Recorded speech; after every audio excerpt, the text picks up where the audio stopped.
रामकृष्ण हरी नर्मदे हर. तर आम्ही आहोत जंगलामध्ये आणि इथून पुली गाव आहे 2 किलोमीटर. तर इथलं असं रस्ते आहे की इथून झाडातून झरणं आहे, झाडाच्या खालून पाणी येत आहे. खूप नॅचरल पाणी आहे, खूप सुंदर आहे. तर आम्ही इथं थांबलो पाणी पिण्यासाठी.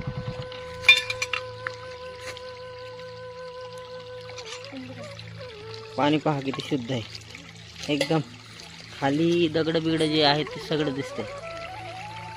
नॅचरल या झरण्याची उत्पत्ती इथूनच झालेली आहे. ते पहा, हे इथून पाणी निघतंय. ते जे खड्डा दिसतंय तिथून बुडबुड्या निघताय. नर्मदा मैया इथून उजव्या हाताला आहे, म्हणजे हे पाणी सुद्धा नर्मदा मैयाच्या तिथूनच आलेलं आहे. आणि इथलं वातावरण पहा किती सुंदर आहे, एकदम शांत. चिटपाखरू सुद्धा ओरडलं तर